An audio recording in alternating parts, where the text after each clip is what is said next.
Hello friends, मैं दीपक कुमार। आप सभी को ज्ञान सरगम यूट्यूब चैनल पर स्वागत है।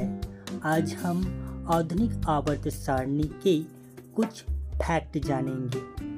तो आवर्त सारणी फैक्ट जानेंगे तो यहाँ पर पीरियोडिक टेबल में 4 ब्लॉक होता है। S block, P block, D block, A block. इसको बाद में पढ़ेंगे। इस पीरियोडिक टेबल पढ़ने से पहले कुछ इम्पोर्टेंट फैक्ट जानते हैं। तो यहाँ पर कुछ वैज्ञानिकों ने फैक्ट दिए हैं, इम्पोर्टेंट फैक्ट। तो पहला इम्पोर्टेंट फैक्ट है प्राउस्ट की संकल्पना।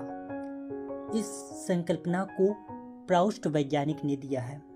तो यहाँ पर परमाणु एवं नए तत्वों की खोज के बारे में अध्ययन किया गया प्राउस्ट की संकल्पना पर। उसके बाद है दूसरा है फैक्ट डोब्रिनर का त्रिक नियम, जिसे टॉयड लॉ बोलते हैं। तो डोब्रिनर ने त्रिक नियम के आधार पर परमाणु भार पर आधारित के आधार पर तत्व को व्यवस्थित लिया और 3 तत्व को लिया। यहाँ पर उदाहरण के द्वारा समझाया गया है। A B C. तो ए का मान है 4 और सी का मान है 6। मतलब प्रथम तत्व का 4 मान है और दूसरे तत्व का 6 मान है। तो प्रथम और तीसरे तत्व के औसत के मान दूसरे तत्व का मान आएगा। उसी प्रकार दूसरा उदाहरण तत्व के आधार पर समझाया गया है। Lithium, sodium, potassium. तो लिथियम का परमाणु भार है 7 और पोटेशियम का परमाणु भार है 39। तो प्रथम तत्व यानी कि लिथियम और द्वितीय तत्व पोटेशियम के परमाणु भार के औसत का मान दूसरे तत्व का मान आएगा, यानी सोडियम का मान आएगा 23 आ जाएगा। ठीक, ये डोब्रिनर ने दिया। उसके बाद है तीसरा फैक्ट न्यूलैंड का अष्टक नियम, जिसे ऑक्टेट लॉ बोला जाता है।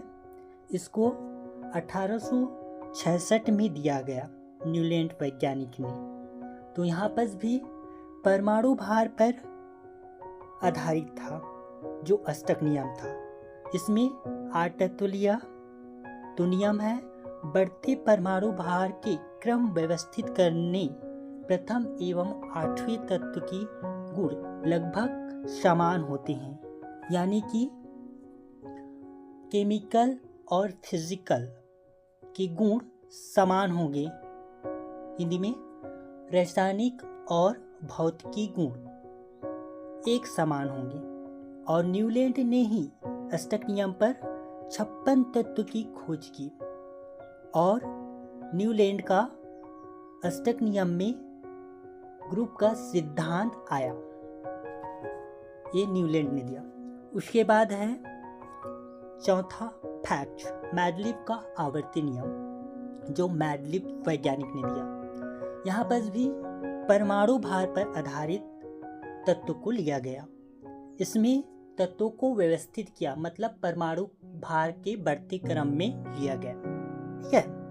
तो मैडलिफ को फादर्स ऑफ पीरियोडिक टेबल यानी कि आवर्त सारणी के जनक कहा जाता है। मैडलिफ को आवर्त सारणी के जनक मैडलिफ है।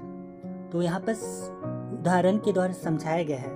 तो लिथियम का परमाणु भार 7 है और सोडियम का 20, मतलब क्रम में बढ़ते गए हैं, 7 के बाद 20 गया। उसी प्रकार सोडियम का 23 मान है परमाणु भार और आर्गन का 40 और परमाणु क्रमांक है 18 आर्गन का।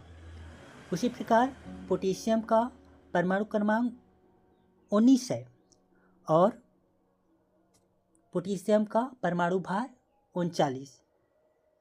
यहाँ पर पोटेशियम का परमाणु भार 39, तो आर्गन पहले आ गया, उसका परमाणु भार 40 हो गया।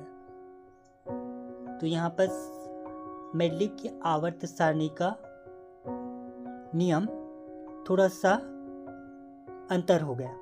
तो यहाँ पर मेंडलीव ने नियम दिया, किसी तत्व के भौतिक एवं रासायनिक गुण उनके परमाणु भार के आवर्ती फलन होते हैं। ठीक, उसके बाद है 5वां फैक्ट, लोथरमेयर। जो लोथरमेयर ने जो मेंडलीव की आवर्ती नियम को देखकर, यहाँ पर आवर्ती नियम को देखकर यहाँ पर सोडियम 23 है उसका परमाणु भार और आर्गन का 40, उसके बाद पोटेशियम का 39 हो गया, तो आगे पीछे हो गया। तो इसी को देखकर लोथरमेयर ने गलत साबित किया, मेंडलीव के सिद्धांत को गलत प्रमाणित किया। ठीक, उसके बाद यहीं पर मेंडलीव के सिद्धांत को गलत साबित किया तो मोशले ने आधुनिक आवर्त सारणी बनाया। मोशले दोनों ने मिलकर, लोथरमेयर और मोशले ने आधुनिक आवर्त सारणी का टेबल बनाया। तो इसका नियम है, तत्वों के भौतिक एवं रासायनिक गुण उनके परमाणु क्रमांक के आवर्ती फलन होते हैं। जो मोशले ने दिया, तत्वों के भौतिक एवं रासायनिक गुण उनके परमाणु क्रमांक के आवर्ती फलन होते हैं। और लोथर एवं मोशले ने, मतलब मोशले वैज्ञानिक ने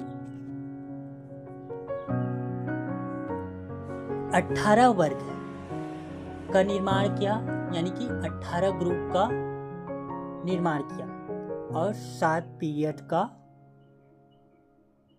पीरियोडिक टेबल निर्माण किया।